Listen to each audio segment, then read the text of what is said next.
Ahí está, Che, ahí ¿qué pasa arrancó. si yo intento? Ahí esto, está, bien, perfecto. Bueno, como les comentaba hace un momento, vamos a hablar de los estados de excepción y por tales vamos a entender básicamente los fascismos y los totalitarismos. En particular nos vamos a referir a el caso italiano y el caso alemán en particulares. Pero vamos a tratar de hacer una caracterización general porque el fascismo, si bien tiene su expresión paradigmática en estos dos países que acabo de mencionar, también estuvo presente de una manera menos intensa en países como Francia, Hungría, Rumania. Incluso no, está bastante aceptado de que el régimen comunista bajo Stalin también fue un totalitarismo. Hecha esta salvedad, les comento que podríamos tomar muchos autores como fuente. Yo me voy a referir solo a Carl Smith, un jurista, politólogo, filósofo político, en fin, fue muchas cosas, aunque básicamente del área del derecho. Un jurista alemán que vivió entre 1888 y 1985. Tuvo una larga vida. Pero podríamos mencionar a Giovanni Gentile, no confundir con Emilio Gentile, que es un historiador. Giovanni Gentile fue ministro de Instrucción de Italia bajo el régimen fascista y fue, junto con Mussolini, un teórico mentor del Estado fascista. También podríamos ver las obras, o se podrían ver, si cualquiera estuviese interesado, las obras directas de ambos líderes, tanto de Benito Mussolini como de Adolf Hitler. Del último, Mi lucha, es la que sintetiza el programa nacional socialista alemán, tal cual era el nombre del partido al que dio origen él y unos pocos más a fines de 1919, y también en el caso de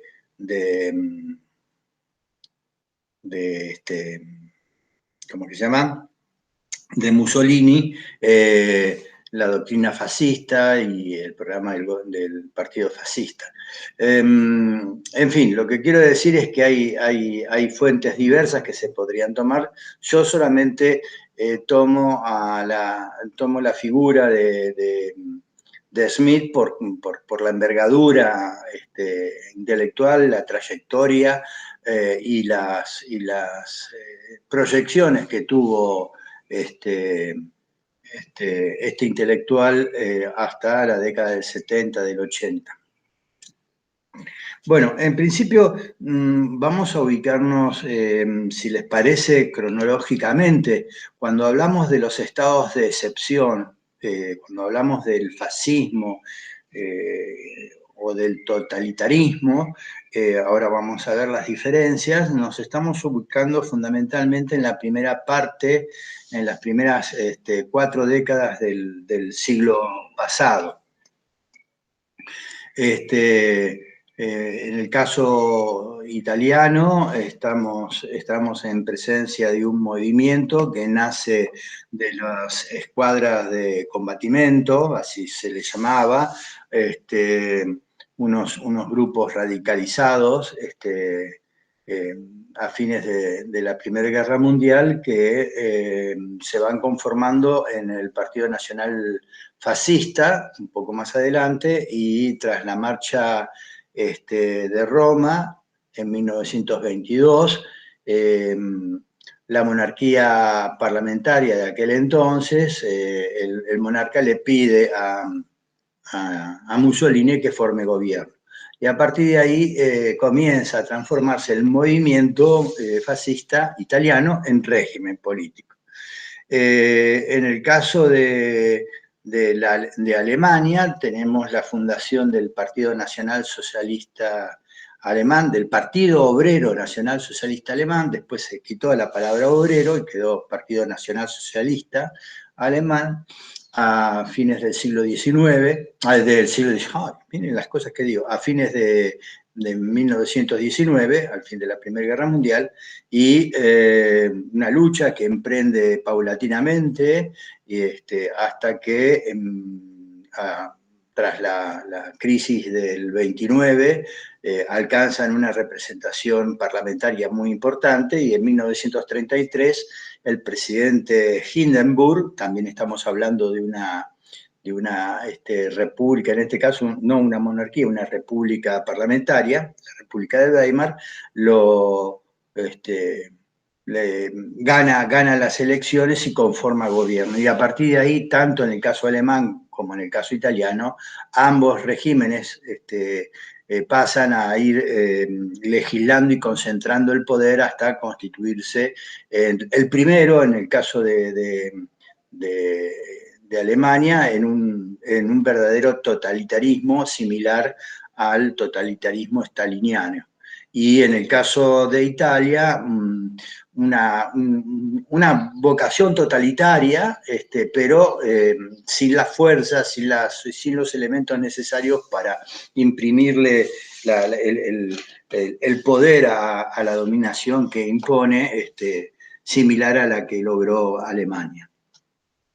Bueno, dicho esto, convengamos que la Primera Guerra Mundial tuvo consecuencias detonantes importantes en cuanto a la emergencia de estos tipos de Estado. Me refiero al italiano y al caso alemán. Obviamente, la Primera Guerra Mundial es iniciada por Alemania, pero también es vencida por las potencias aliadas y sometida, tras el Tratado de Versalles, a una serie de condiciones realmente muy duras para el país. Desmilitarización, pérdida de territorios, pérdida de todas las colonias ultramarinas y sobre todo una imposición en términos de deudas de guerra que van a ser un problema no resuelto hasta ya el advenimiento de la Segunda Guerra Mundial. La situación fue atípica, fue una derrota atípica la de Alemania en 1919 porque es derrotada en realidad por las insuficiencias de la economía alemana para sostener el esfuerzo de guerra. De hecho, Alemania tiene que firmar el armisticio de paz sin un solo soldado enemigo en su propio suelo. Pero agotada económicamente y sin alternativas a la mano, tiene que firmar la paz, lo que dio pábilo a que los sectores más radicales, más nacionalistas, edificaran la leyenda de la puñalada por la espalda, la traición del sistema burgués parlamentario, en fin, en realidad de la traición liberal, porque el sistema parlamentario se impuso después de la Primera Guerra Mundial, cuando cae el Imperio Guillermino a consecuencia de esta derrota, y se inaugura la República de Weimar o Weimar, en realidad es una W, se pronuncia como B, por la ciudad en la que se redactó y se acordó la Constitución. En torno a estos grupos radicales, con centro en el nacionalsocialismo alemán, es que se va estructurando un movimiento de reacción muy importante, que tiene una serie de características que ahora vamos a dar. En el caso alemán es importante también tener en cuenta que la sociedad alemana queda con un sistema político profundamente polarizado, con una extrema izquierda, un partido, el Partido Comunista Alemán, y una extrema derecha, el Partido Nacional Socialista Alemán, que desde adentro pretenden dar por tierra con el sistema republicano, con el sistema parlamentario, y las críticas al liberalismo y a este sistema que se basaba en una amplia coalición de centro entre la socialdemocracia, democracia, los partidos conservadores y algún partido menor confesional, no alcanzó nunca una verdadera estabilización. En realidad miento, hacia mediados de la década del 20, se había alcanzado una cierta recuperación y se habían ya iniciado las tratativas para ir solucionando el problema de las deudas de guerra, y sin embargo esto no pudo prosperar porque se produjo un descalabro, una hiperinflación, y finalmente la crisis que les mencionaba, la crisis del 29, iniciada en Estados Unidos, pega de lleno en una Alemania ya debilitada, y la desocupación se hace masiva, y bueno, el sentimiento digamos, de frustración nacional sirve para que el Partido Nacional Socialista Alemán pase de 12 diputados en el Reichstag, en el Parlamento alemán, a cerca de 130, 127 miembros. Y a partir de ahí no para de crecer y aprovechar la desunión entre los partidos de gobierno para finalmente hacerse con el poder. En el caso italiano es algo parecido, con algunos matices. Italia primero había optado en la Primera Guerra Mundial por la neutralidad y luego se compromete en el esfuerzo bélico del lado de los aliados, de la Triple Entente. Gracias a un tratado de Londres que firma con Gran Bretaña, y donde Gran Bretaña le promete una serie de reivindicaciones territoriales. Bueno, la cuestión es que, ganada la guerra, las reivindicaciones territoriales no son satisfechas y queda un sentimiento de haber ganado la guerra y haber perdido la paz.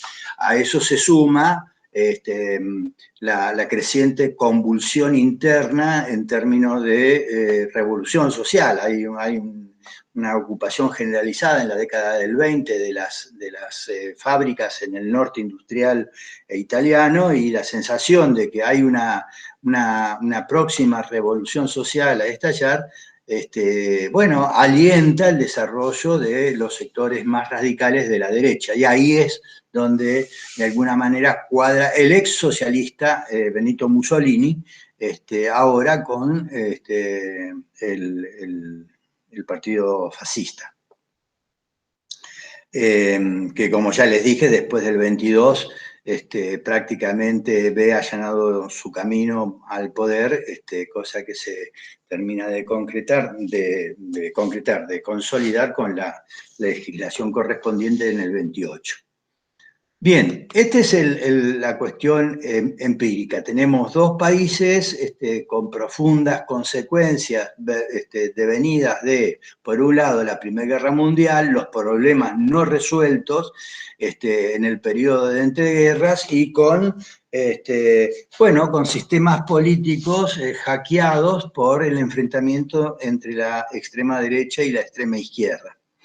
En ese contexto es que el nacionalismo extremo va tomando cuerpo y cuaja en estos movimientos que de movimientos se convierten en regímenes, y de regímenes terminan involucrándose ambos en la Segunda Guerra Mundial, que, como todos sabemos, dio por concluido estos regímenes. Ambos salieron derrotados, y con ello concluyó la experiencia fascista y totalitaria, al menos en Europa Occidental, subsistiendo como régimen totalitario quizás la Unión Soviética bajo Stalin, y en el futuro otros regímenes que podría discutirse si son tales. Vamos a ver algunas características generales de estos sistemas. En principio son sistemas de partido único, aunque parezca una contradicción, no lo es. No hay un sistema, pero sí hay un partido único que centraliza toda voluntad política, tal cual ocurre hoy en la China popular, en la República Popular China, en Cuba, en Vietnam, en aquellos países de corte socialista muy fuerte, muy radical, los sistemas son de partido único. Por definición, en la politología moderna occidental, los sistemas de partido único no son democráticos, aunque vamos a ver que internamente algo de democracia querían significar estos movimientos. Ya sé que les va a parecer un poco extravagante, pero vamos a dar la explicación del caso. Bueno, en principio entonces son sistemas de partido único. En el caso alemán, ya lo mencioné, el Partido Nacional Socialista Alemán, y en el caso italiano, el Partido Nacional Fascista. Por otro lado, son regímenes. Yo le llamo o distingo entre movimiento y régimen en el sentido de diferenciar dos etapas en el proceso político. Hablaríamos de movimiento en la etapa de oposición o de progreso hacia la conquista del poder. Y una vez en el poder político, ya asentados, hablaríamos de régimen político. Como sea, tanto como movimiento como régimen, acá en estos sistemas políticos aparece como muy importante, mucho más importante que en cualquier otro régimen, la figura del liderazgo político. El duce en Italia, el Führer, el caudillo, en el caso alemán. Y este principio de liderazgo es incontestable, no acepta ningún tipo de oposición ni ninguna intención de compartir el poder. El poder se centraliza en el partido y fundamentalmente en la figura del líder. Vamos a ver que esta concentración del poder en el líder va a ser mucho más fuerte y eficaz, mucho más plena en el caso de Hitler que en el caso de Mussolini, que nunca alcanzó ese grado de concentración del poder político por las características institucionales que tuvo que enfrentar.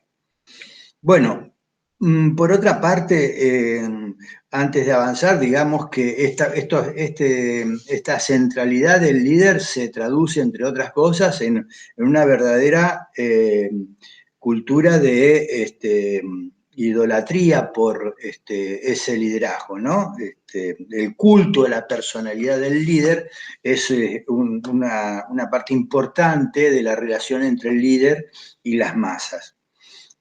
En tercer lugar, estos partidos políticos, estos regímenes, estos sistemas políticos tienen una ideología exclusiva y excluyente, es decir, no se admiten ideologías partidarias o no que puedan ofrecer una alternativa. Acá no existe espacio para la alternativa, la ideología oficial es la única ideología presente y se expande a través de una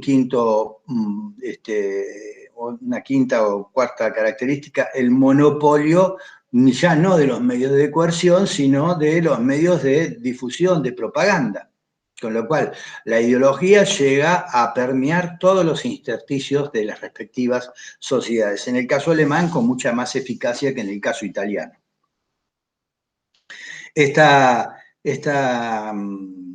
Este monopolio de los medios de comunicación y esta existencia de una filosofía, de una ideología oficial, exclusiva y excluyente, como decía, sirvieron para encapsular, si ustedes quieren, de alguna manera a las respectivas sociedades y hacerles vivir de alguna forma una experiencia que podía incluso hasta ser contradictoria con los datos de la realidad y no obstante esto, no afectar el juicio ciudadano. Esto sobre todo durante la guerra y bueno, en los momentos más críticos esta ideología se mostró bastante eficaz.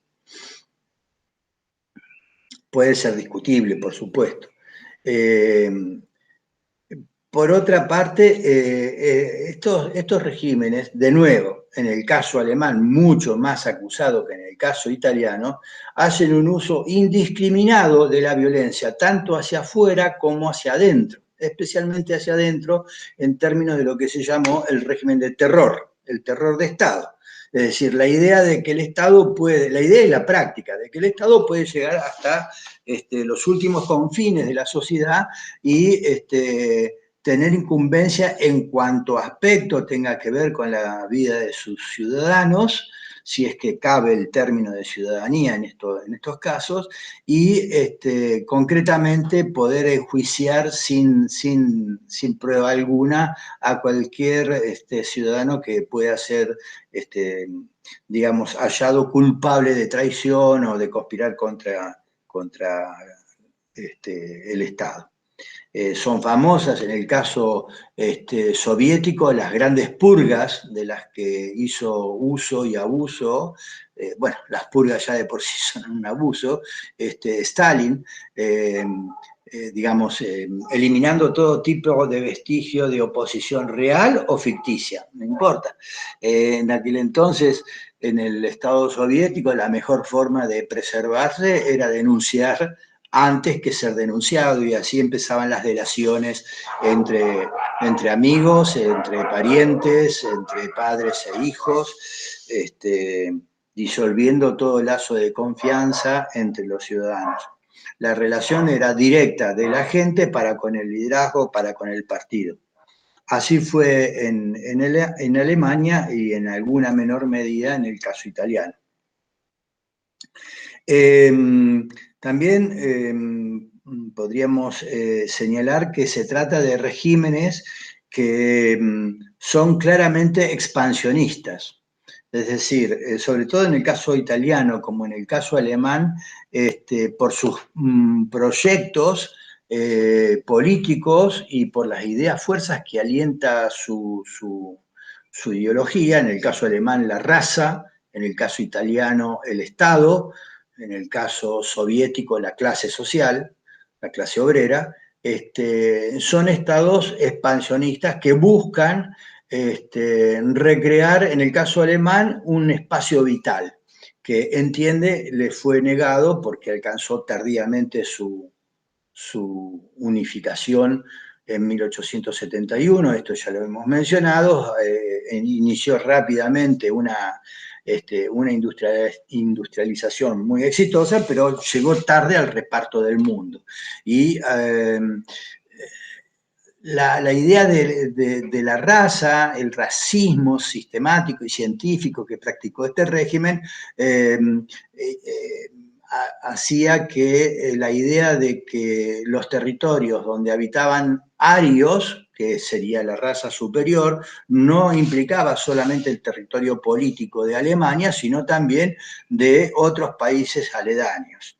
Más el hecho de que las poblaciones eslavas al este de Alemania fueran consideradas razas inferiores y por lo tanto susceptibles de ser sojuzgadas por las razas superiores como el aria, hacían del proyecto alemán un proyecto expansionista. Y en el caso italiano, la recreación de un pasado imperial, la recreación de una nueva Roma, ¿no? una tercera Roma, que sucedería a la Roma imperial de la antigüedad, la Roma clásica, pero también de la importancia que Roma tuvo en el Renacimiento, en lo cultural y demás, y que ahora se querría recrear con una expansión política de tipo colonial, de dominación colonial, militar y económica, empezando por el norte de África, tratando de recrear ese Mare Nostrum del que hablaban los romanos respecto del Mediterráneo. Y eso lo hicieron en alguna medida con la invasión en Eritrea y en otras regiones del norte de África. Estos regímenes, obviamente, al ser expansionistas, fueron un factor de desorden o de peligro de desorden internacional y de efectivo desorden, porque efectivamente Alemania se expandió y Italia hizo lo propio, conmoviendo el escenario internacional. Pese a en el caso alemán, a las reiteradas limitaciones que esta tenía. Alemania se fue, pese a que se le había recortado territorio, reincorporó territorio paulatinamente, tanto es los llamados Sudetes de Checoslovaquia, que lo fue anexionando con la política de apaciguamiento, la errada política de apaciguamiento de las potencias occidentales, especialmente de Gran Bretaña y de Lord Chamberlain. Así también se dio la anexión de territorios que se había quedado Francia en su momento y de alguna manera esto condujo casi inevitablemente a resolver de manera definitoria y por la fuerza, como era de esperar, todos estos problemas no resueltos en la Segunda Guerra Mundial. De hecho, digamos, el autor que vamos a comentar muy en trazos gruesos de Alemania, el Carl Schmitt, escribió una serie de comentarios, de notas, en la década del 20, que tenían que ver con tres palabras que sintetizaban los problemas de Alemania. Weimar, Ginebra y Versalles. Es decir, los problemas que había generado el Tratado de Versalles, a la que fue forzada Alemania y que le había impuesto tan altos costos en todo tipo de órdenes que se quiera. El problema de Ginebra aludía a el lugar de asentamiento de la organización de la Liga de las Naciones, la primera organización internacional precedente a la Organización de las Naciones Unidas de la segunda posguerra, y que se había formado a instancias de, curiosamente, los 14 puntos del presidente Woodrow Wilson. Digo curiosamente porque Estados Unidos dejó que se conformara esa Liga de las Naciones y luego se retiró para no comprometerse con los problemas del viejo continente que creían no le convenían. O sea, un Estados Unidos que insistió en el aislamiento dejó a una Liga de las Naciones como una organización prácticamente incapaz de dar solución efectiva a ningún problema internacional. De hecho, no pudo hacer nada con los excesos que cometió Italia antes de la Segunda Guerra Mundial, lo mismo que con el caso alemán. Y por otro lado decía Tratado de Versalles, Ginebra, y había mencionado en tercer lugar, ahora se me fue, ¿cuál era el que había comentado? ¿Me ayuda alguien? Algo con B, pero no me acuerdo, no lo anoté. Weimar. Weimar, claro. Gracias, Juliana. Weimar, la República de Weimar era para todo este pensamiento radical, y lo vamos a ver en particular en Smith, un problema porque ponía en cuestión algo. Lo que se pone en cuestión en este periodo, no solamente en Alemania, también en Italia, es la capacidad del liberalismo político clásico para seguir gestionando con eficacia sociedades, no solo que se habían complejizado, se habían desarrollado, se habían urbanizado, se habían industrializado, sino que además salían de un periodo bélico importantísimo, con consecuencias nunca antes vistas, tanto en pérdidas materiales como humanas, y el liberalismo aparecía como un régimen, digamos, sin la fuerza, sin la capacidad, sin la voluntad para solucionar estos problemas políticos y económicos. Recuerden que, por un lado, se había producido la crisis del 29, pero antes la crisis que supuso el fin de la Primera Guerra Mundial sirvió, como les decía, de pretexto para criticar la incapacidad de las élites dirigentes liberales que habían metido a todo el mundo en esta Primera Guerra Mundial como si fuera un paseo de primavera que terminó en una carnicería de prácticamente 4 años, entre 1914 y 1918. Pero luego también la crisis del 29, a la cual digamos, el liberalismo no podía, con los instrumentos clásicos tradicionales, dar respuestas a un fallo de esa envergadura del mercado.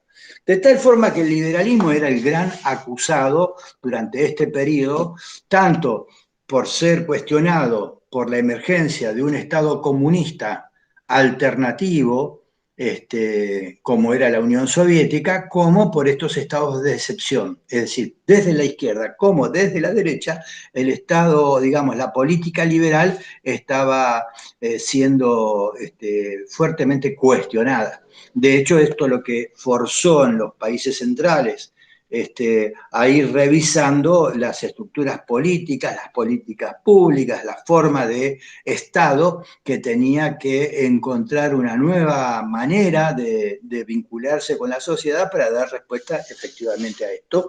Y esto es lo que vamos a ver a posteriori de estas clases con el estado de bienestar. Hasta acá vamos más o menos bien. Sí, profe. Bueno, si algo no soy claro al exponerlo,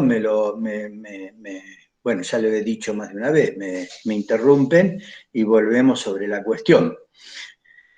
Lo mismo si contraviene cuestiones que ustedes ya tenían vistas de otro lado, de otras cátedras o quizás de antes, y que entra en contradicción, bueno, resolvamos esa colisión de percepciones y veamos qué hay de ello. ¿De acuerdo? Bueno, bien. El cuadro de las características generales de los totalitarismos está mencionado en estos puntos que le acabo de decir, señalar, pero ustedes lo tienen, creo que está en la bibliografía, me lo pueden confirmar o no, yo no la recuerdo ahora, no la tengo presente en la bibliografía, en Rafael del Águila, el capítulo Los fascismos de Rafael del Águila, un politólogo italiano que ustedes ya conocen,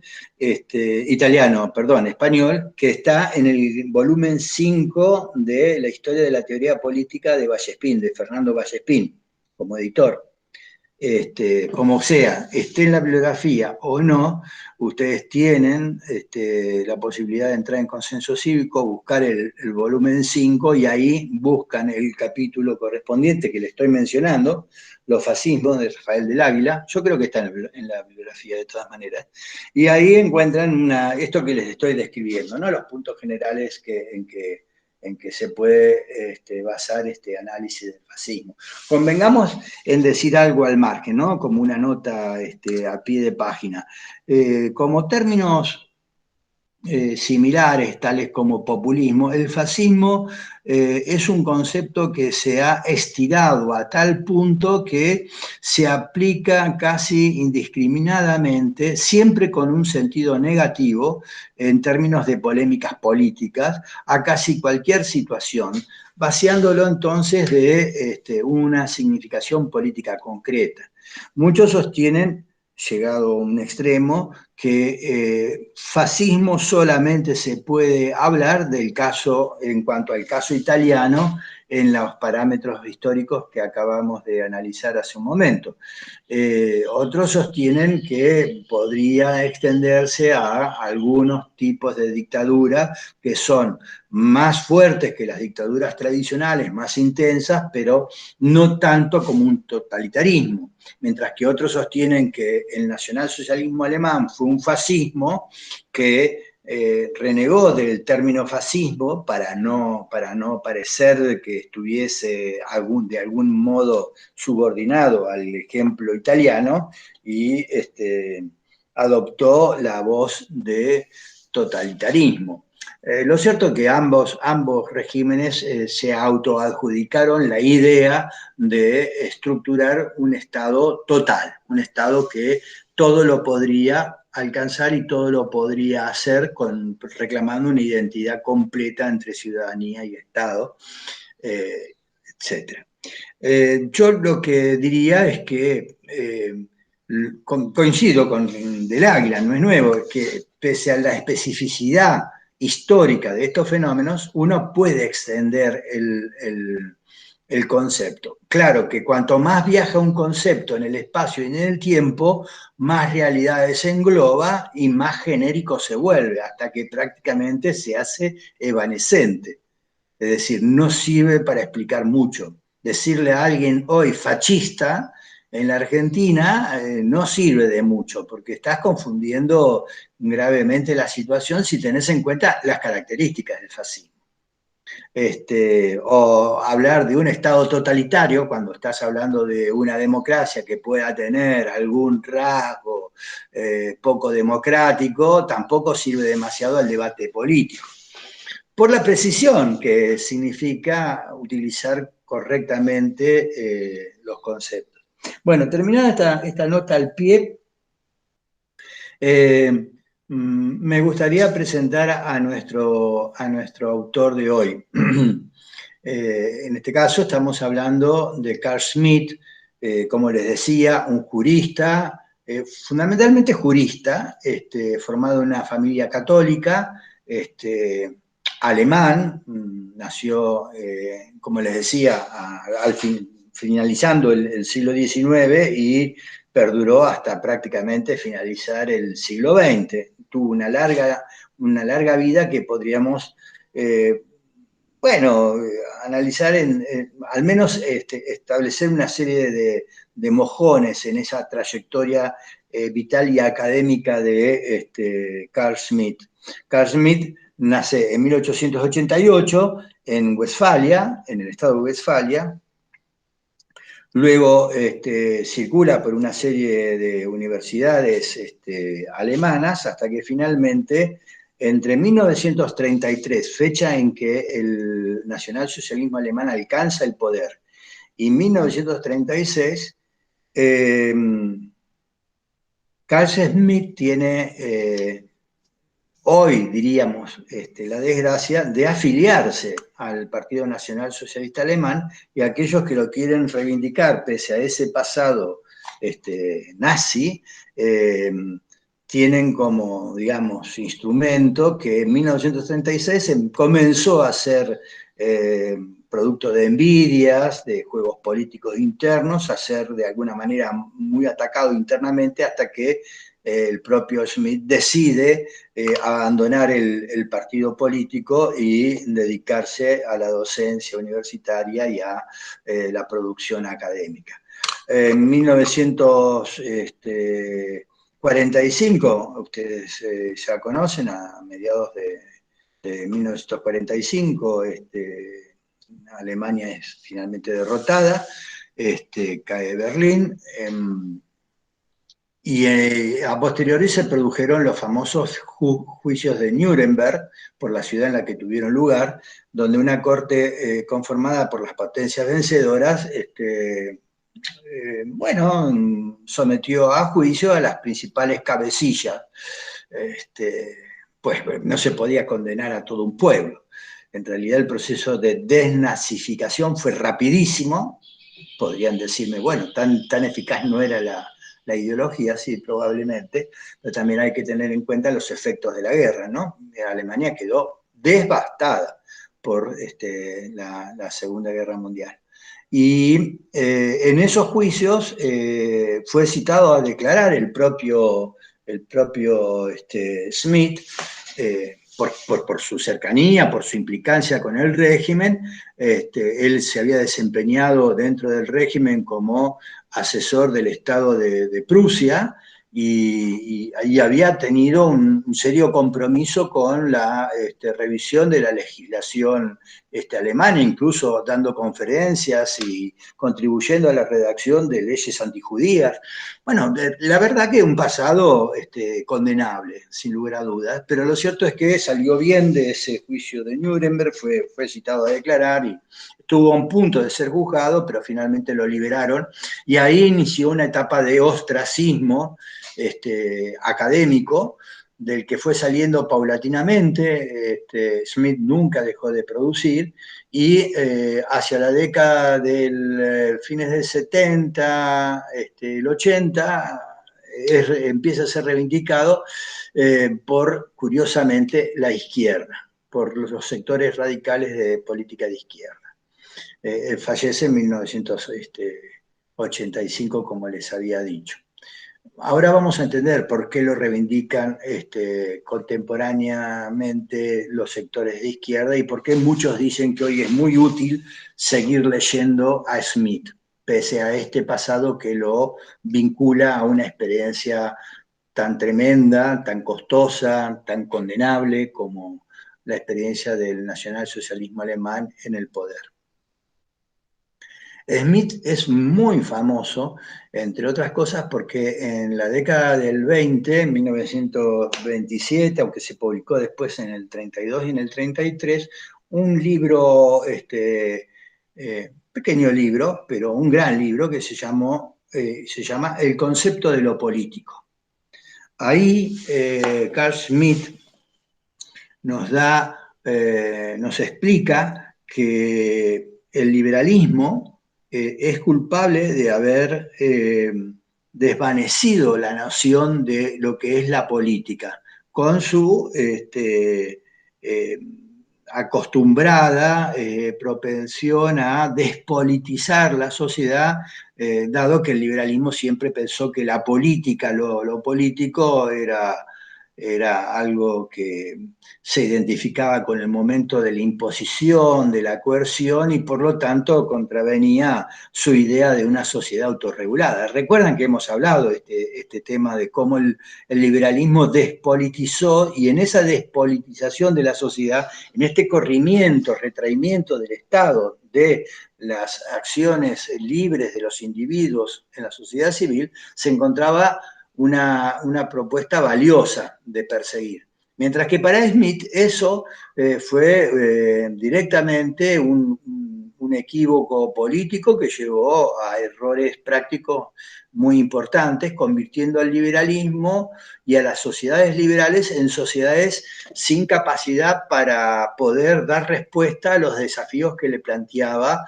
la realidad. De acá que una de las características que comparten en general estos regímenes es su profundo, uno diría en principio, antisocialismo, sí, pero el principal enemigo de estos regímenes era el liberalismo. El eje de sus críticas giran en torno al liberalismo, es la corriente ideológica que realmente quieren erradicar. Y Smith sostenía en este sentido que lo político radicaba precisamente en lo importante y lo presente que es y que representa su papel en el andamiaje social, en el funcionamiento social, y que lo político se identifica con el conflicto. Esto es, con la posibilidad de que, en este caso, el Estado,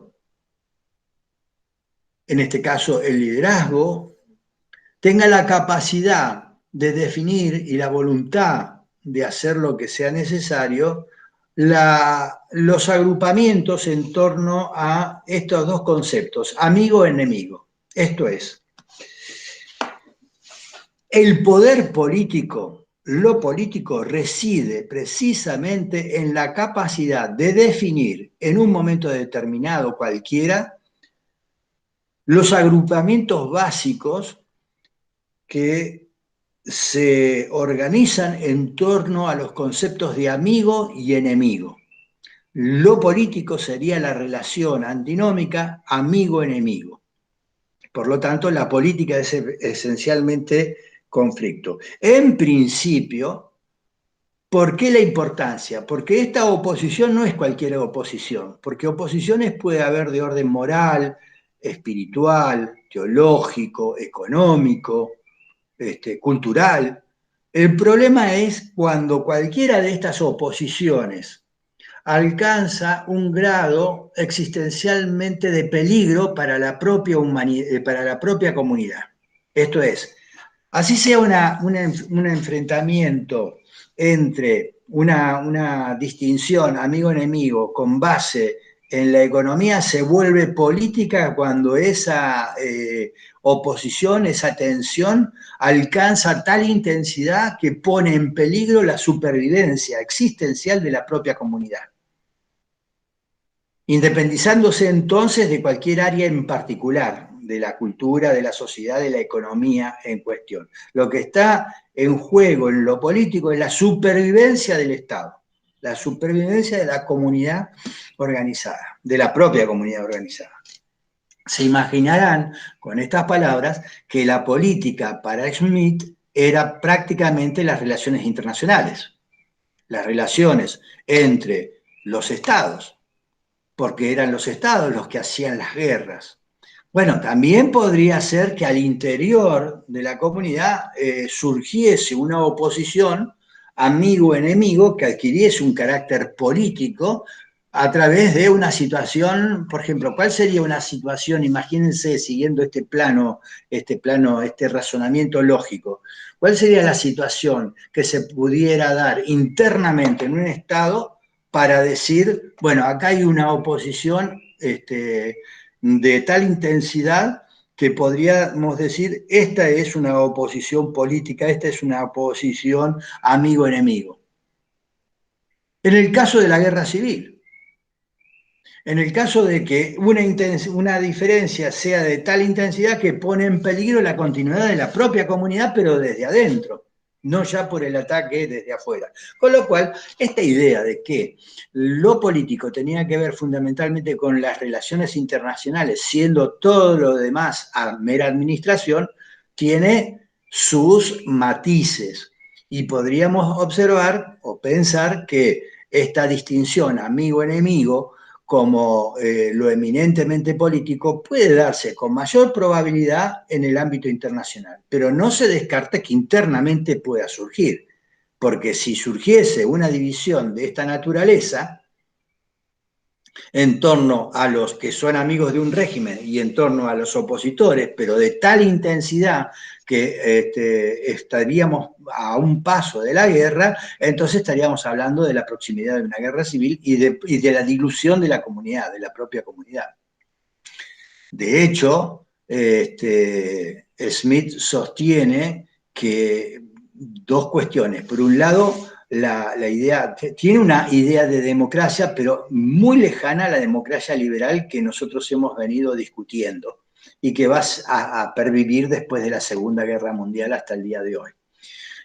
Y una idea muy clara de lo que es la decisión política, esa decisión que es capaz, insisto, de establecer la distinción amigo-enemigo en un momento determinado. Empecemos por esta última. ¿Quién es el decisor? ¿Quién es capaz de decidir en esta cuestión? Bueno, el liderazgo. Allí donde se encuentre, ese liderazgo va a ser el liderazgo político. El único capaz, y por lo tanto poder soberano, el único capaz de señalar cuál es la distinción amigo-enemigo. ¿Dónde está? ¿Dónde radica? ¿Dónde se encuentra esa intensidad en la oposición de donde surge el peligro de la disolución? Y ese poder soberano tiene la capacidad decisoria, de acá la idea del decisionismo smithiano. La decisión es tan importante tomarla formalmente, concretamente, como el contenido de la misma. Es tan importante definir el contenido como tener la capacidad para tomar esa decisión. Pensemos, de nuevo, vinculemos lo que estamos diciendo de Smith con el el contexto en el que se está desarrollando Alemania entre las dos guerras. Insisto, una Alemania asolada por la derrota, una derrota inesperada, con esa idea de que ha sido traicionada por la clase política pusilánime de los liberales en el poder. Más tarde, asolada por las consecuencias del Tratado de Versalles, que le impone una serie de condiciones humillantes para un país que se quiere potencia, que se quiere trascendente. Y pensemos también que es una sociedad conmocionada por la hiperinflación de la década del 20, donde llegó a ser, como podría llegar a ser el caso en Argentina, de que era más barato empapelar las paredes con los marcos de aquel entonces que comprar el papel o encenderse un cigarrillo con un billete. Los precios cambiaban a lo largo de las colas que se hacían para ir a comprar el pan, y así de seguido. Después de haber superado eso y haber logrado un cierto equilibrio, sobreviene el impacto de la recesión económica, de la crisis económica del 29, que en Alemania se traduce en millones de desempleados, en una situación que después políticamente se traduce en que ningún gobierno logra la estabilidad, los consensos para que se pueda resolver los problemas políticos. La inestabilidad económica hace la inestabilidad política, y en esa inestabilidad política, bueno, el Partido Nacional Socialismo encuentra el camino al poder. Si tomamos en cuenta este contexto, podemos entender por qué la importancia de la decisión, por qué esta idea de amigo-enemigo como esencia de lo político, por qué la política es restaurada en primer plano en el pensamiento de Smith. Porque lo que está en juego es la supervivencia de su propio país. Smith era, de más está decirlo, un nacionalista convencido. Yo no lo mencioné, pero en el caso alemán, buena parte de las cuestiones que hacen a las características del régimen nacionalsocialista alemán pueden ser propias, pero otras obedecen a tendencias que ya venían. Por ejemplo,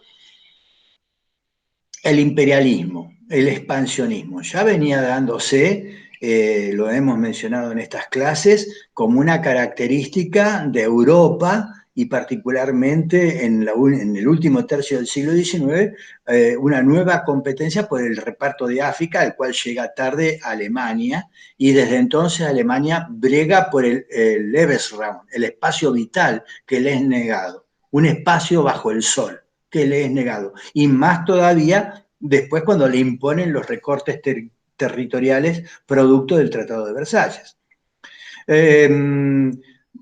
Otra cuestión, por ejemplo, el vitalismo, el antirracionalismo, el antimaterialismo, el espiritualismo que caracteriza a este régimen, son tendencias que se vienen gestando a lo largo del siglo XIX, y como crítica a la misma Ilustración.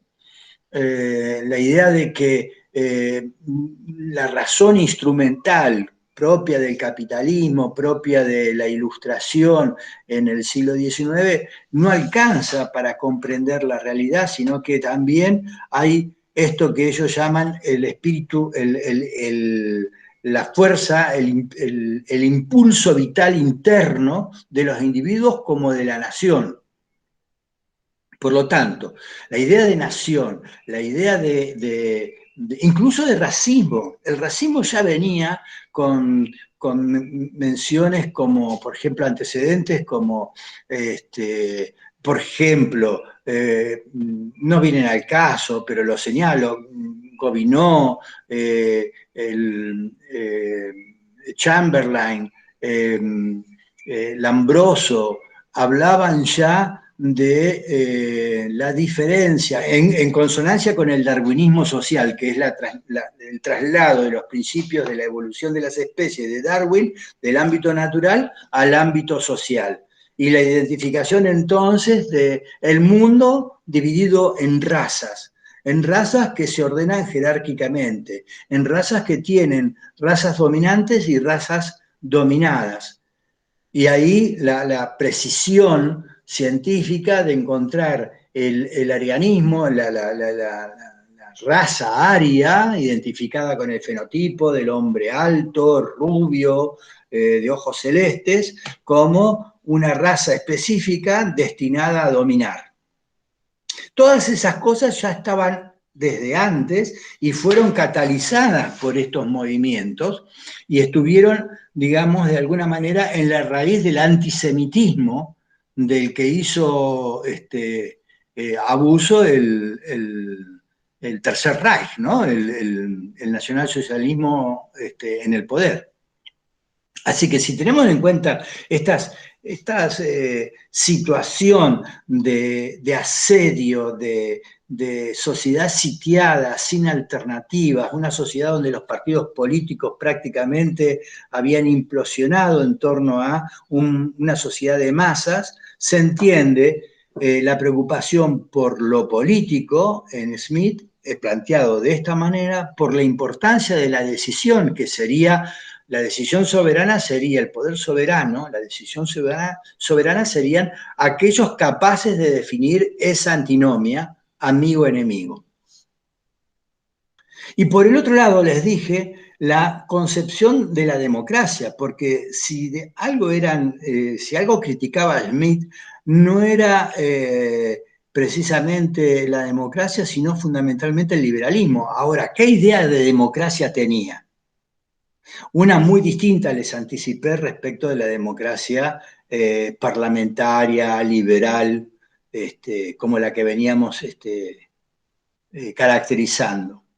Él sostiene que la democracia, si tiene un elemento fuerte que la define, no es la libertad, es la igualdad entre quienes conforman el pueblo, quienes conforman la sociedad. Y en este planteo, si ustedes quieren, holístico o general, colectivo, esa comunidad de la cual la democracia es una expresión, tiende para ser tal, para ser unidad, para ser comunidad, para ser homogénea, a expulsar todo lo que es heterogéneo. Expulsa la diferencia.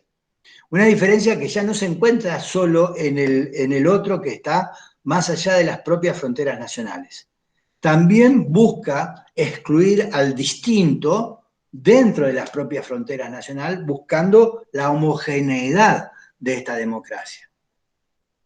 Y ahí encontramos el hilo para también entender cómo hizo el nacionalsocialismo alemán para encontrar en las razas semíticas y eslavas, precisamente en los judíos y en las poblaciones del este europeo, prácticamente las razas que ya no son inferiores, directamente son un germen, como en el caso de los judíos, son un germen que contamina la pureza racial de la propia comunidad. De esos tipos humanos es de los que se quiere desprender la democracia entendida en estos términos por Smith. Una democracia que curiosamente en esta búsqueda de homogeneidad no puede ser actualizada sino a través de ¿qué? De la identidad con el líder. La identidad entre las masas democráticas y el líder es fundamental para que éstas se puedan expresar. Si les recuerda, si tienen un eco estas palabras, a algún autor que hemos visto es a Hobbes. Y en cierta medida, aunque parezca curioso, a Rousseau. De hecho, hubo algún estudio de un tal Talmon que sostuvo en su título un ensayo bastante polémico, Los orígenes totalitarios de la democracia moderna. Algo de eso podría verse acá, en esta identidad entre las masas que no pueden expresarse por sí mismas en primera persona, sino a través del líder. La masa, en este sentido, no tiene un valor político propio que pueda por sí misma hacer presente, sino a través de las manifestaciones generales en los marcos de una liturgia, donde acceden a manifestarse por el sí o por el no, como si fueran como si fuera un plebiscito frente a lo que le propone el líder. Obviamente que esto nunca va a ser exactamente así. Lo que se va a tener es simplemente la preparación de los actos con la gente que acude voluntariamente a manifestarse a favor del liderazgo de una manera eh, estática, como si el liderazgo fuera una aparición extraordinaria. De más está decir que la legitimidad de ese liderazgo se basa en el carisma, una de las tres categorías de la legitimidad según Weber. ¿Recuerdan? El carisma, la autoridad tradicional, la legitimidad tradicional y la legal racional. Bueno, a estos tipos la idea de legalidad, de racionalidad, no tiene lugar, y lo que tiene es lugar la emoción, la emocionalidad, la identidad, como un pueblo que toma cuerpo en la identidad con el líder. Smith, en este sentido, puede ser problemático. Esa idea de democracia es una democracia donde no hay lugar, y esto es otra de las características de estos regímenes, no hay lugar para los derechos individuales. ¿Se acuerdan que tanto Rousseau, bueno, Hobbes y Rousseau, a su manera, de manera distinta, tomaban la igualdad? Recuerdan que yo se los mencioné, la igualdad como en el caso de Rousseau, de Hobbes, como un problema, ¿no? La igualdad de todos los hombres en cuanto a su capacidad para inferirse una muerte violenta. Y en el caso de Rousseau, la igualdad como una solución, por el contrario, para terminar con las sujeciones y las dominaciones entre los hombres. Como quiera que sea, esta igualdad de la que habla Smith es más cercana a la igualdad de la que hablaba Hobbes. Smith se siente una especie de neo-hobbesiano. De alguna forma, algunos lo han calificado como tal, mientras que otros han criticado de que Smith hizo una mala lectura de Hobbes. No nos vamos a meter en esa cuestión, pero sí digamos lo siguiente. Tanto Rousseau como Hobbes, aun aunque la igualdad no tenía el mismo valor, ambos creían que no era necesario que los individuos tuviesen que reivindicar derechos individuales frente al Estado. En el caso de Rousseau, porque formaban parte del Estado. En el caso de Hobbes, porque aunque su teoría tiene una base individualista, lo cierto es que una vez conformada la autoridad, esta era la intérprete de todo lo que sucediese. Así que si había injusticia para con los individuos, el que era intérprete de eso era la autoridad misma. No había posibilidad de reivindicar derechos individuales, aunque la base de su teoría fuera individualista. En estos casos, en el caso de Tolby, también habla de la igualdad en su obra Más igualdad que libertad. Sí, la igualdad como un problema, la igualdad tiránica. Bueno, en este caso también, pero acá la igualdad democrática es simplemente un pretexto para actualizar la voluntad del líder. El líder no se hace mandatario de lo que la igualdad democrática está demandando, sino simplemente el que expresa lo que esa aclamación democrática está queriendo decir, a la manera, insisto, hobbesiana. De forma tal de que lo que sí tiene muy hobbesiano este planteo de Smith es la idea de que, o de la democracia, bajo este régimen, es la idea de la identidad entre el conjunto y el líder. Algo así como sin el líder no hay conjunto, no hay pueblo, y es solo a través del líder que este pueblo se expresa. Insisto, en estos regímenes no hay características generales, derechos individuales a ser respetados. No hay algo así como una ley de leyes superior que pueda limitar al Estado en ningún sentido importante del mismo. De hecho, los nazis ni se molestaron en abrogar digamos, en abolir la Constitución de Weimar. La Constitución de Weimar formalmente siguió existiendo, la de la República de Weimar, pero en los hechos el partido nazi replicó toda la estructura del Estado, la duplicó, y llevaron adelante las políticas que quisieron sin oposición alguna. No hay lugar ni para la tolerancia ni para la oposición. No hay derechos individuales, no hay oposición, no hay tolerancia, no hay pluralismo. Esto es lo mismo en Italia, menos marcado. Porque como yo les dije, el Duce, Mussolini, se encontró con otro contexto social, cual fue institucional, cual fue la existencia de una iglesia todavía con poder, una estructura estatal todavía importante, y con me falta un tercer factor, y con un ejército que mantenía sus propias estructuras, y que el fascismo nunca logró cooptar ninguna de estos tres elementos, más la monarquía. Bueno, en definitiva, entonces, hasta ahora, esto es lo que yo podría decir sobre los movimientos fascistas y totalitarios. Pongamos por caso que englobamos dentro del mismo a la Unión Soviética, pero esto lo hacen algunos autores como Hannah Arendt claramente, pero no todos.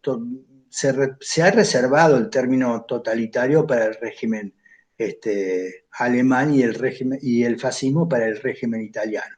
Esto no quiere decir, insisto, que no hayan existido resabios o ecos de estos regímenes en otras partes, como en Francia, bajo el régimen de Pétain, cuando Alemania invade Francia, llegan a un acuerdo con un sector reaccionario de los franceses, y se reserva una parte de Francia bajo el régimen del general Pétain, que fue tildado obviamente de traidor por el gobierno de Gaulle en el exilio desde Londres. Ahí hubo rasgos de este régimen autoritario. Franco, después de la Guerra Civil Española entre 1936 y 1939, también expresó una forma de fascismo, pero más atenuado, más como una dictadura más tradicional, bien que ejerció el poder con mucha fuerza, con mucha violencia, y tras ganar la guerra civil, bien que asesinó a buena parte de la oposición política y de los combatientes que se mantuvieron hasta último momento. Hungría y Rumania son otros casos, pero nada parecido al caso alemán, en principio en cuanto a intensidad, en cuanto a fuerza. Muchos han dicho como la Rusia soviética y la Alemania nazi eran como dos extremos que se daban la mano, si no ideológicamente, al menos sí en cuanto a la forma de practicar el Estado, de llevar a la práctica el Estado y las características generales de este. Alguna vez se me ocurrió publicar en unos grupos de intercambio bibliográficos de esos que hay en Facebook. Me río porque fue realmente gracioso. Publiqué un trabajito publiqué, no mío, sino que subí un trabajo de François Furet, un un historiador francés muy piola para leer, ya fallecido, del siglo XX, donde comparaba el fascismo y el comunismo, ¿no? Y los lazos de comunión que podían haber entre ambas. Hay las cosas que me dijeron en ese foro. Eh, pero ¿de dónde saliste, gorila, facho? Pero no sabés los insultos que me ligué de Ecuador, de México, de Colombia. Llegó un momento que yo dije, pero estos son unos fanáticos. Y por consejo de mi compañera dije, bueno, bajo, mirá vos a los niveles de autocensura que uno llega. Bajé la publicación, porque estaba cansado de ver las impropiedades, impropiedades, por decir algo.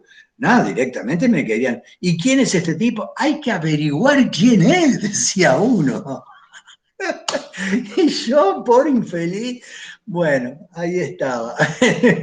Yo no pensé que hubiese gente tan fanatizada. Bueno, de hecho, el estalinismo y ustedes no tienen por qué saberlo, pero además de las purgas que de la década del 30, Stalin, por cuestiones políticas, sometió a una hambruna artificial a ¿cómo que se llama? Este estado granero del sur, a Ucrania. Sometió a una especie de... todo lo que producía Ucrania se lo llevaba para la industrialización forzosa en la que embarcó al país, y murieron millones de ucranianos de hambre directamente. Y luego en la colectiva, comunismo y fascismo están hermanados totalmente. Claro, sí, yo también lo creo, y si analizamos el caso staliniano, sobre todo, veríamos las similitudes en el funcionamiento de esto. Déjeme terminar con lo siguiente. Y la tercera cosa que hizo Stalin fue la colectivización forzosa del campo. Sí, logró un éxito, industrializar rápidamente a una nación que era básicamente agrícola, pero con un costo humano. Murieron millones de personas de hambre en el campo porque se llevaban la producción agrícola para las ciudades, para alimentar el proletariado de las fábricas industriales. Así que Stalin tiene, según cálculos, entre 30 y 50 millones de muertos sobre sus espaldas, más allá de los muertos durante la Segunda Guerra Mundial, donde, démosle la derecha a quien le tenemos que dar la derecha, el esfuerzo de la Segunda Guerra Mundial recayó fundamentalmente sobre el frente oriental, que abrió tardíamente y de mala manera Adolfo Hitler, y bueno, les significó un sacrificio en pérdida de vidas humanas importantísima, y no fue completamente gratuito por parte de Occidente, que los dejaron asumir ese riesgo, esperaron, ralentizaron su avance, y así es como los soviéticos llegaron antes a Berlín. Como quiera que sea, el régimen staliniano también ejerció el terror, tuvo su policía secreta, tuvo sus políticas de expansión, ciertamente que de una manera más moderada. Recordemos que ya estamos en la Guerra Fría, un poco más tarde, en 1947 en adelante, y no podían provocarse mutuamente de manera directa Estados Unidos y la Unión Soviética, pero la Unión Soviética llegó a dominar un tercio de los países, un tercio del planeta. En fin, sí, claro que se dan la mano.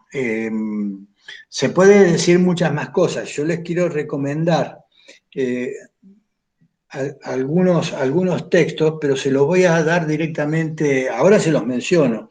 En Teoría de la Democracia, de González y Quesada, que está en Consenso Cívico, hay 2 capítulos, uno mejor que el otro. No porque el otro sea bueno, sino porque uno, en la concepción de la democracia en Smith, que es un poco lo que intenté malamente transmitir, está muy bien explicado por el autor Orfanel.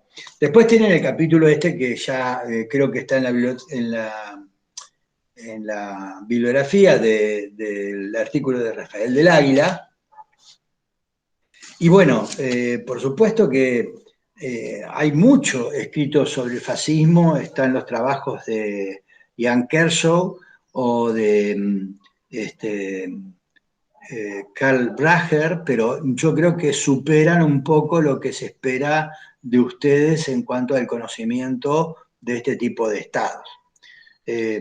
Una cosa que no estaría de más decir es que obviamente bajo una concepción totalizadora del Estado, en el caso italiano, el dicho lo dice todo.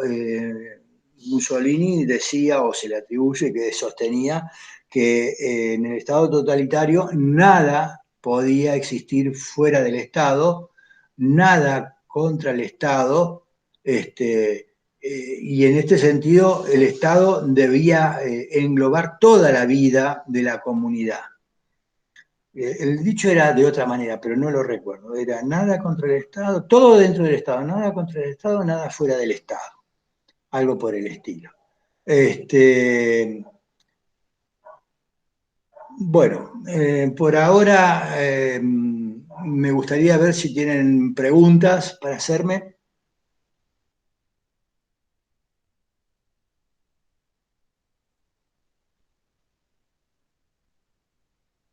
Nada de preguntas. Bueno.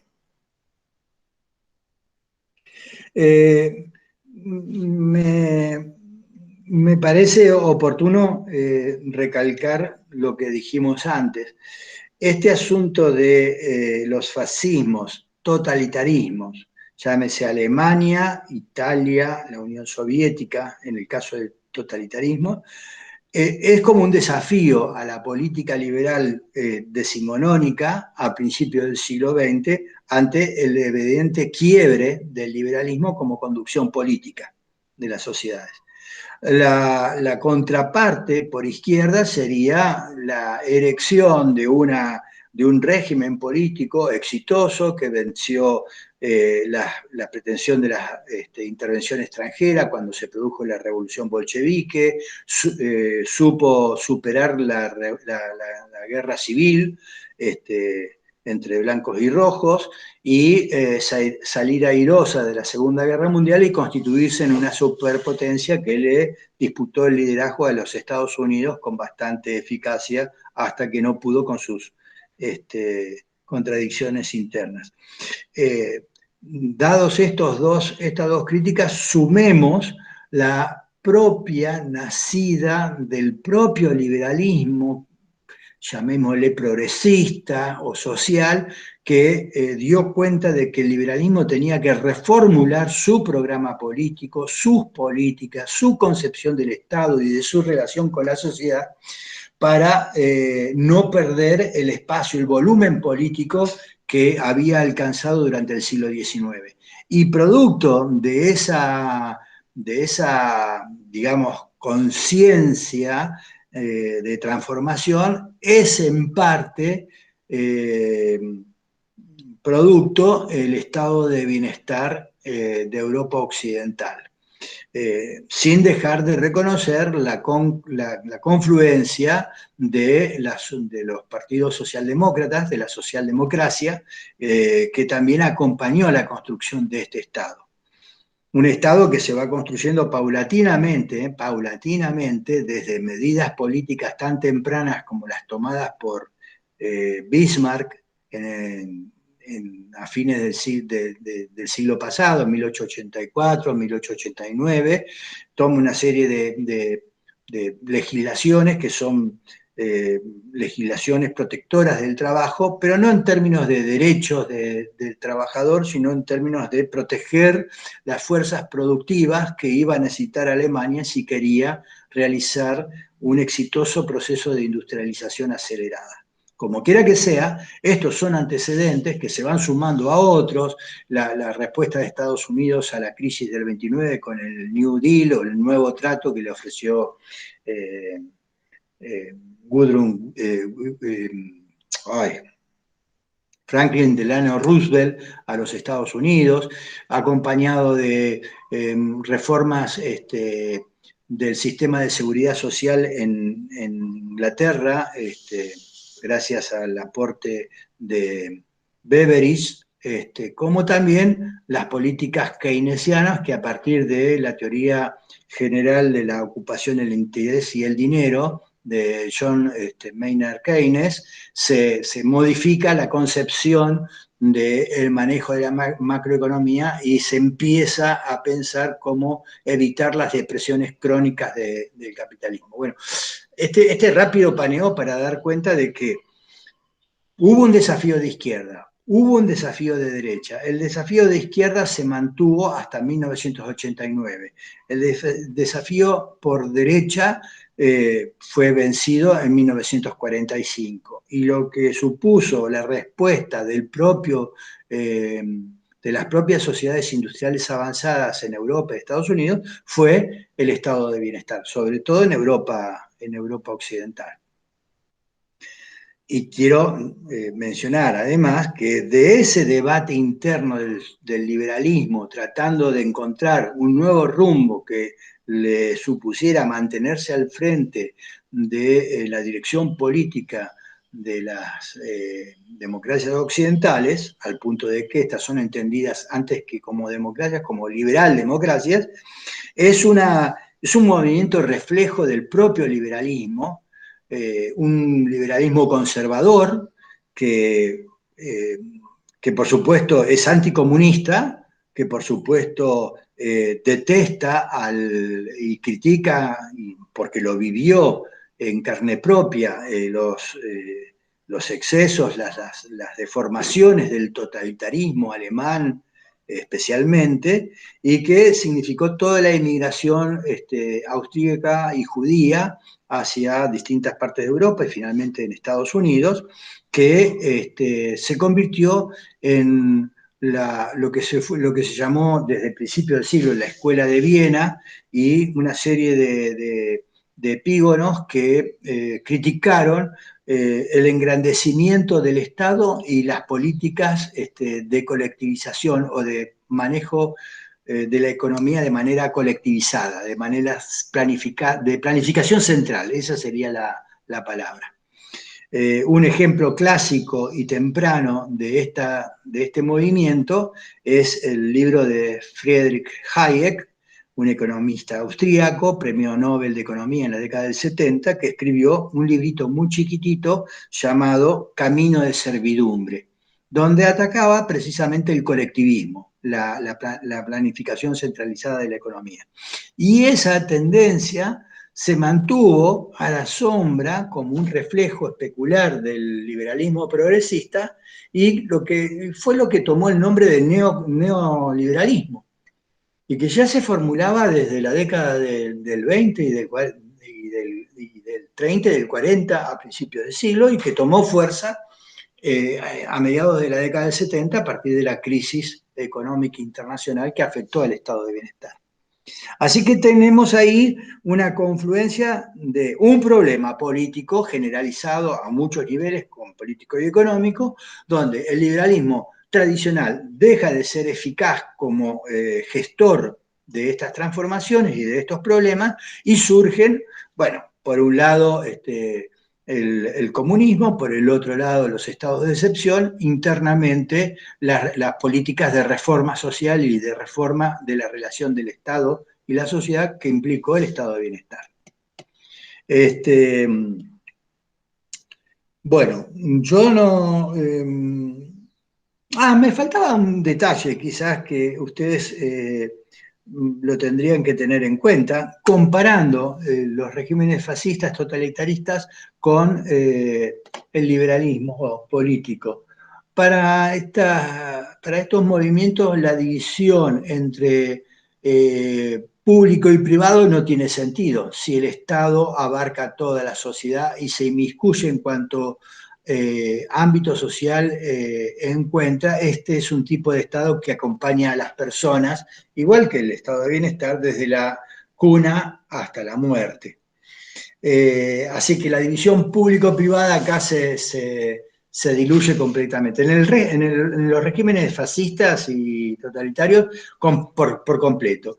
En el régimen democrático de bienestar se vuelve poroso, flexible, en fin, ya lo vamos a ver en su momento. Y bueno, no mucho más. Si no tienen otras preguntas, y aunque se cumplió solamente una hora de clase, no, una hora no, una hora y media. Eh, a ver, Dani, sí, ¿qué necesitas? No, quería hacer un comentario, pero si quería hablar Sebastián primero, está bien, ¿eh? Justo vi que levantó la mano, creo. Bueno, vamos. Dale, sí, tengo una pregunta yo. Dale. Según lo que estuve leyendo en la bibliografía obligatoria, los regímenes fascistas fueron acompañados o bueno, fueron pagados por aquellas burguesías medias, nombraba la bibliografía. Sí, sí, Eso sí. es por el rechazo que tenían las burguesías hacia todo lo que había acontecido el pago de los canons por la destrucción de la Primera Guerra, o por qué es que la burguesía media es quien se encarga de financiar el movimiento fascista. Bueno, a ver, los que financian al movimiento fascista, tanto en Italia como en Alemania, pese a tener una importante y no despreciable composición dentro de su organización de proletarios, de obreros, los que financian realmente a estos grupos son los sectores más acomodados de las respectivas burguesías nacionales. En el caso de Alemania son el gran capital industrial. Incluso hay investigaciones que sostienen que hasta hubo relaciones con, ¿qué haces, hijo? Guapa. Bien, hasta hay investigaciones que sostienen que hubo relaciones hasta entre el gran capital estadounidense y este movimiento, al menos durante su periodo de movimiento, cuando todavía no se había constituido en régimen. Pero lo cierto es que ha sido el gran capital industrial alemán. Acá hay algo que hay que tener en cuenta. El éxito del proyecto soviético, el éxito de la revolución bolchevique, indujo ciertamente un temor a que esa revolución se expandiese. De hecho, tanto como les mencioné, Italia como Alemania tuvieron sus propios conatos de revolución o de movimientos obreros que pretendían reformas importantes. En el caso de Alemania, el movimiento espartaquista intentó un golpe, una insurrección armada y fueron aplastadas. Ahí está el nombre de Rosa Luxemburgo, por ejemplo. Pero a tu pregunta, fue el gran capital el que apoyó. ¿Y por qué lo hizo? Por el miedo a la revolución bolchevique que se extendiese. De alguna manera también en el ámbito comunista y socialista primó esta interpretación que venía ya generada desde la llamada Tercera Internacional. ¿Se acuerdan que yo les dije que el movimiento obrero organizado se fue organizando desde principios del siglo XIX a través de una serie de como congresos, la primera internacional, la segunda internacional, la primera, donde Marx tuvo que discutir con los socialistas utópicos y con las corrientes anarquistas y demás, tratando de imponer el socialismo científico. La segunda, que termina a fines del siglo XIX, con los partidos socialistas votando los créditos de guerra, con lo cual termina el internacionalismo, se cae la segunda internacional. Y la tercera, que se organiza en torno a la década del 30, del 20 del 30, y donde predomina la interpretación trotskista de que el fascismo no era un fenómeno particular, era quizás la expresión más radical del capital, más chauvinista, más fuerte, pero que no implicaba un enemigo nuevo. Y por lo tanto, ya te doy la palabra, Dani, y por lo tanto estaba de alguna manera confundiendo el escenario político. Hicieron una mala lectura. Para cuando se dieron cuenta que el fascismo no era un mero instrumento de las clases dirigentes, no era un bonapartismo en términos de Marx, no era un cesarismo en términos de Gramsci, era verdaderamente un fenómeno nuevo que había que leerlo bajo otros aspectos. Cuando se dieron cuenta de ello, ya la política de frentes populares que intentaron realizar fue tardía. Pero hasta ese momento ellos creyeron, los comunistas, creyeron que su principal enemigo era la socialdemocracia.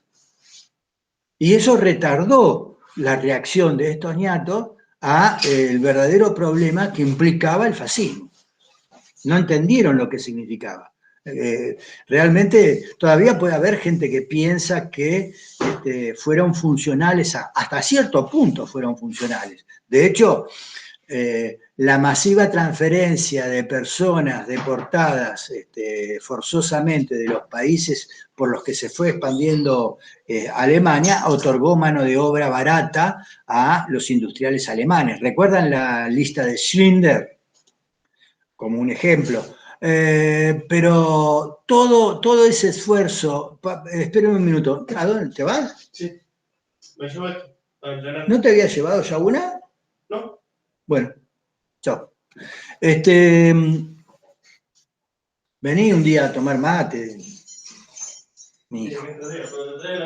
Bueno, sí, dale, no. Dejame abierto. Perdón.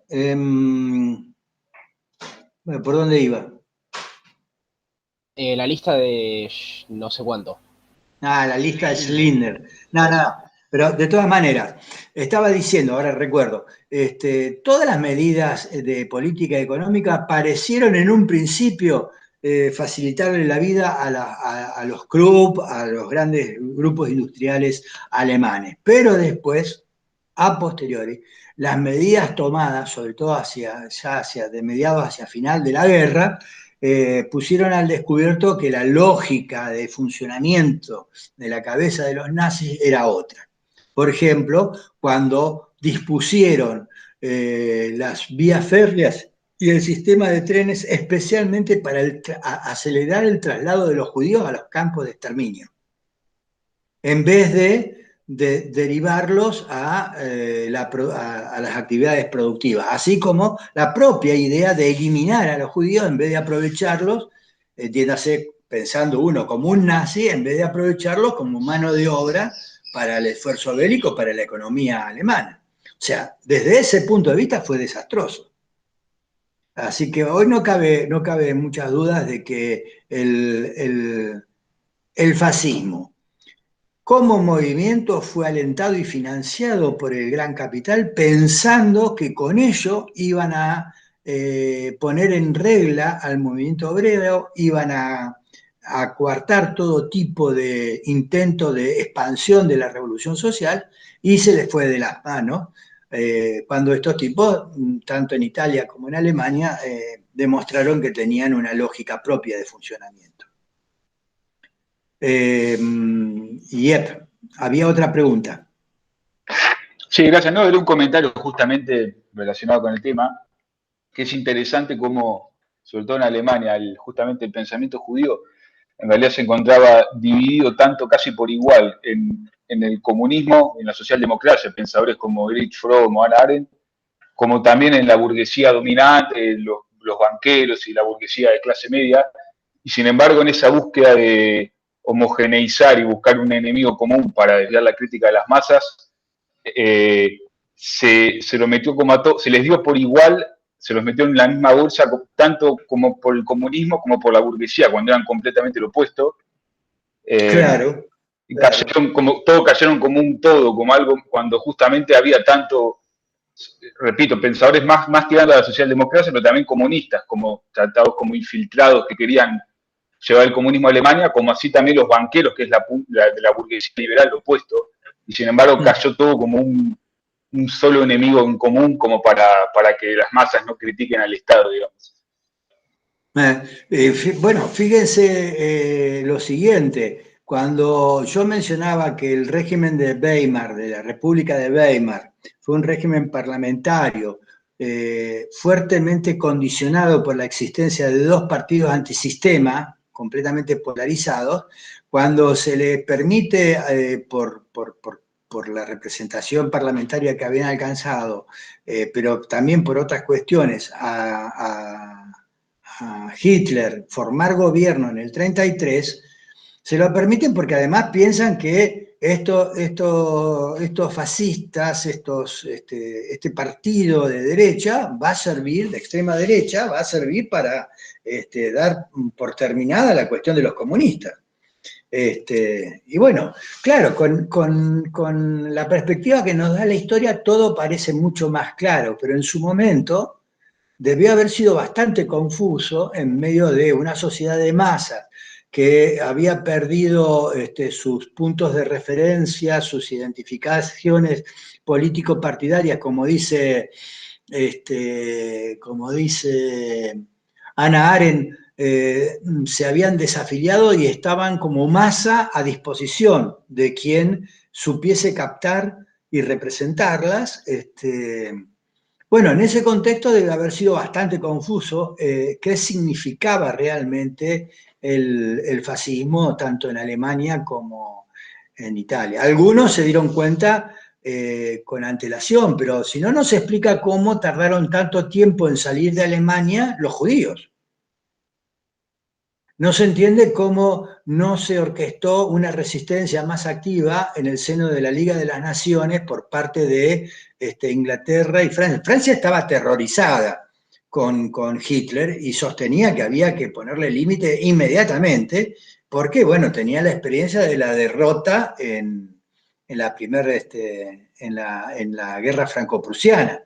Y fue Francia la que más abogó por imponer unas situaciones que ya Keynes, unas condiciones en el Tratado de Versalles que ya Keynes había dicho que era muy equivocado someter de esa manera a Alemania porque se necesitaba una Alemania fuerte y no una Alemania débil en el centro, para estabilizar el centro de Europa. Lo escribió en un libro llamado Las consecuencias económicas de la paz. Es interesante, en algún momento de su carrera lo van a leer. Pero bueno, hubo un cálculo de error muy grande.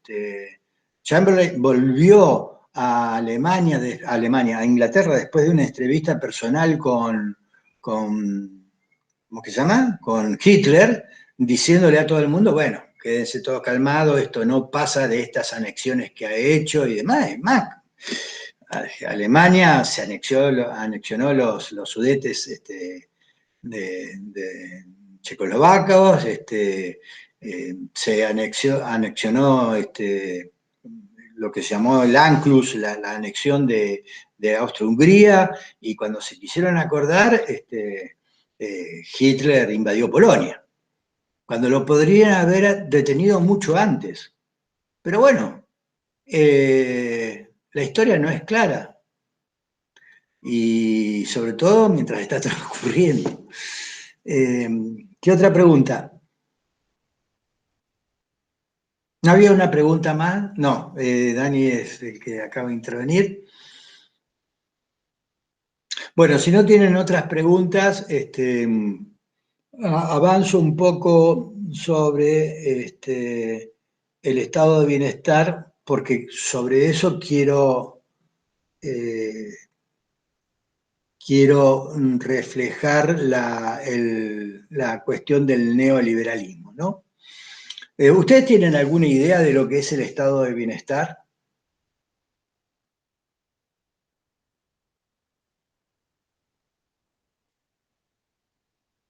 Bueno, el estado de bienestar, como les mencionaba, nosotros vimos el estado absoluto, vimos el estado liberal clásico, acabamos de ver muy por encima, de manera muy gruesa, los estados fascistas y totalitarios. El estado de bienestar es el tercer tipo, el cuarto tipo de estado moderno, tercer tipo, no tomemos en cuenta los estados de excepción, y que pretende resolver, fundamentalmente quiere resolver dos cuestiones, una social y otra económica.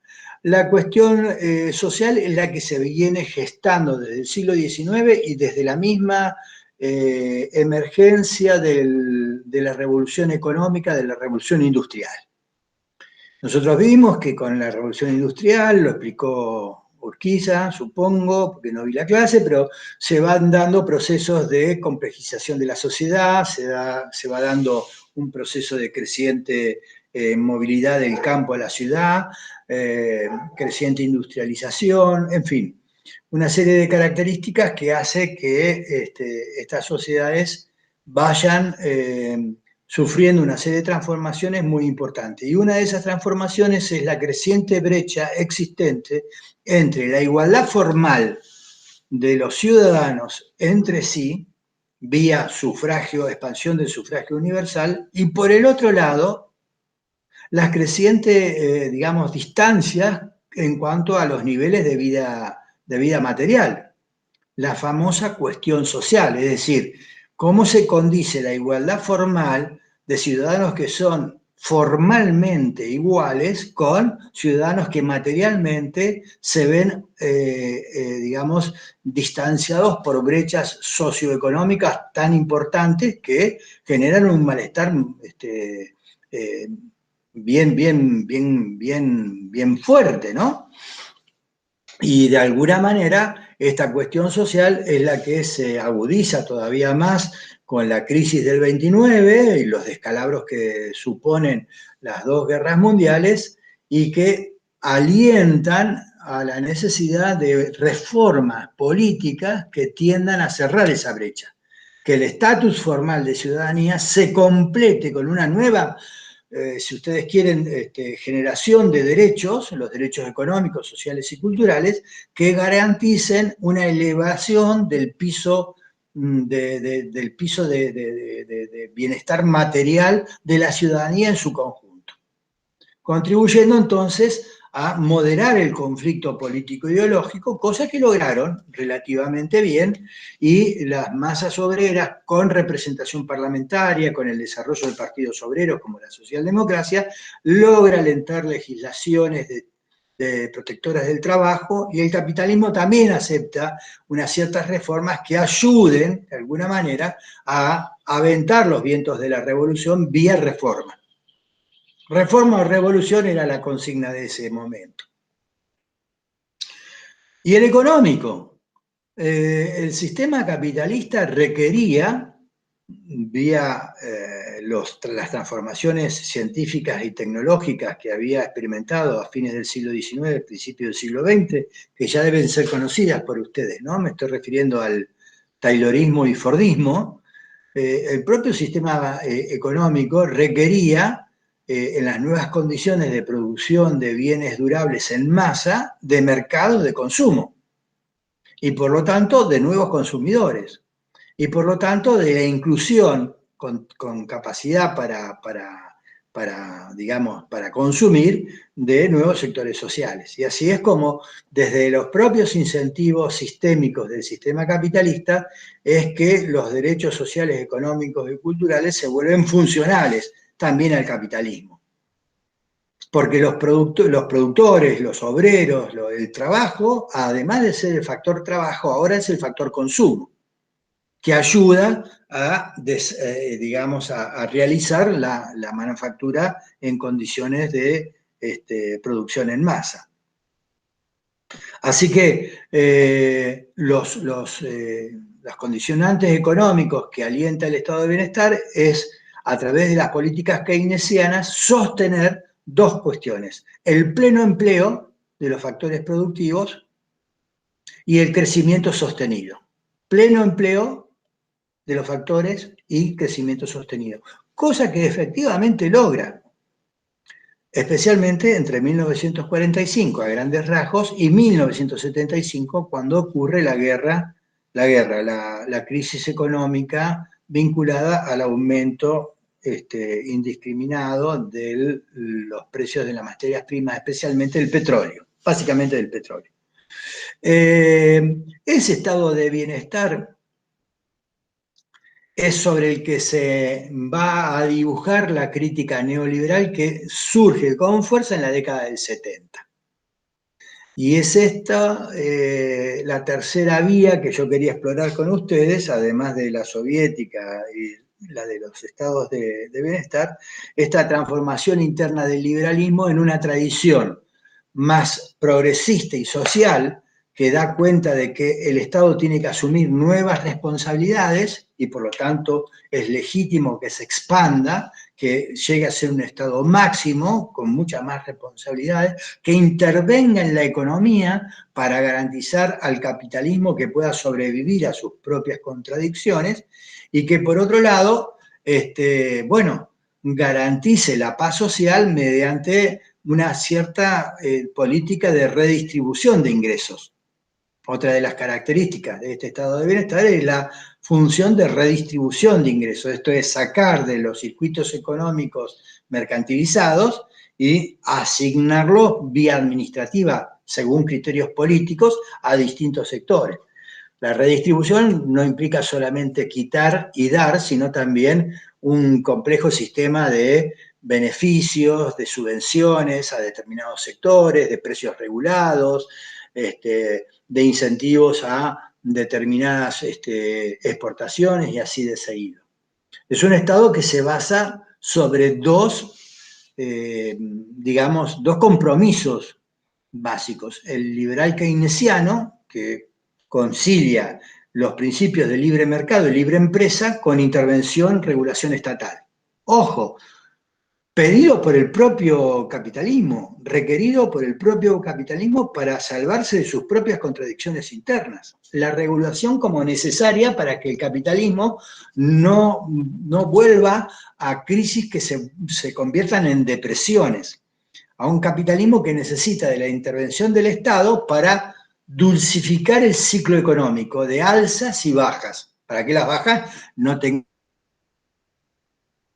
terribles que se vieron en el 29 y en los años posteriores. Convengamos que la crisis del 29 se termina de superar gracias al esfuerzo bélico. Y el otro compromiso es un compromiso que podríamos calificar de liberal socialdemócrata, donde, o capitalista socialdemócrata, yo prefiero decirle liberal socialdemócrata, donde el trabajo acepta renunciar a la revolución, acepta la ganancia empresaria, acepta la propiedad privada, pero en cambio se le otorgan y acepta poder negociar colectivamente con el capital empresario condiciones de trabajo, extensión de la jornada laboral o límite de la jornada laboral, condiciones de las vacaciones, nivel salarial, ¿no? Lo que nosotros conocemos como convenciones colectivas de trabajo. Bueno.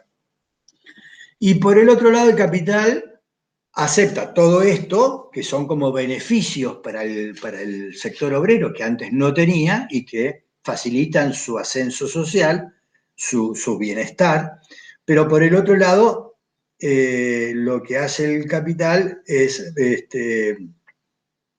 garantizar que no va a sobrevenir la revolución, sino la reforma, y de alguna manera garantizar la tasa de ganancia.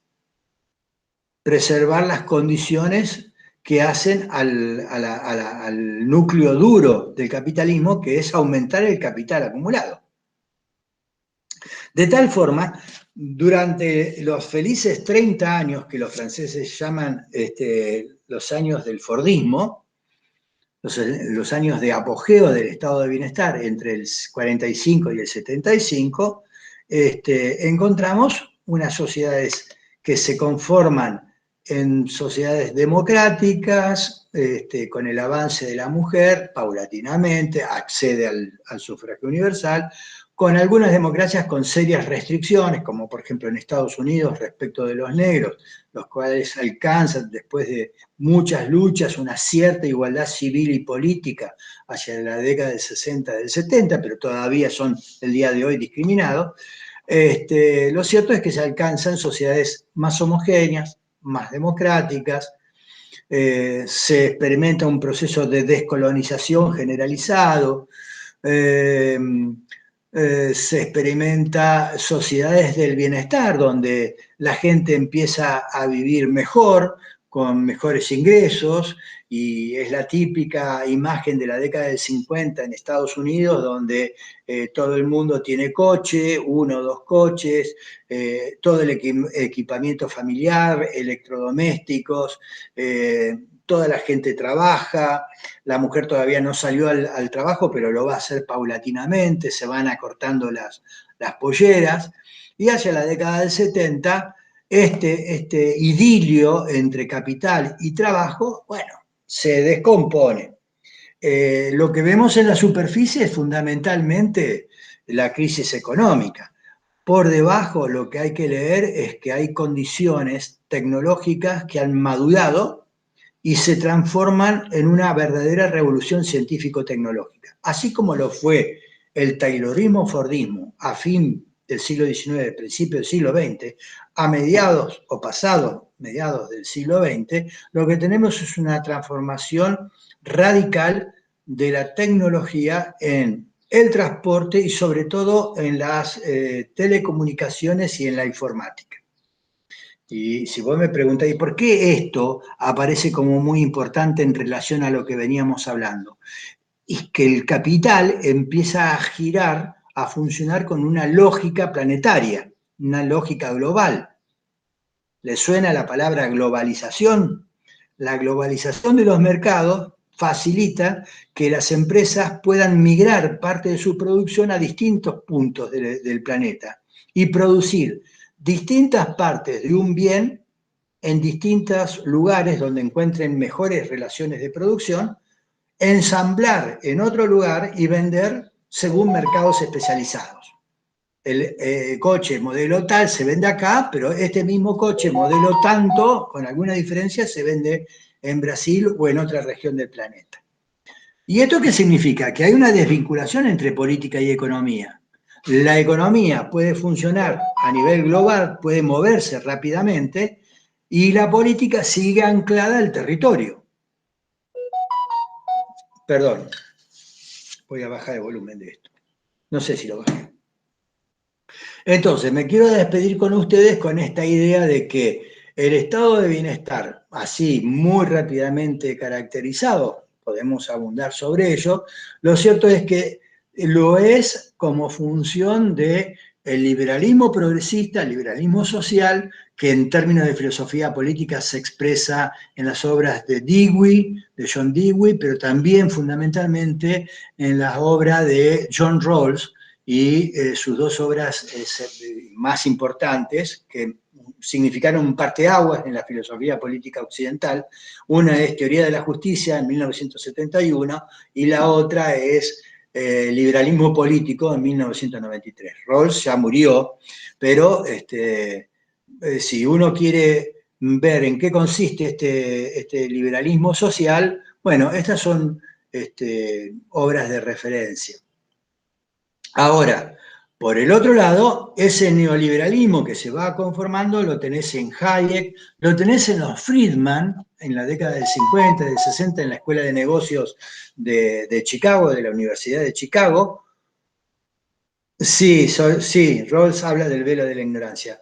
De la Escuela de Chicago salieron los Chicago Boys, los jóvenes economistas chilenos que se fueron a formar ahí y volvieron al Chile de Pinochet a implementar uno de los primeros proyectos neoliberales a nivel político institucional en un país.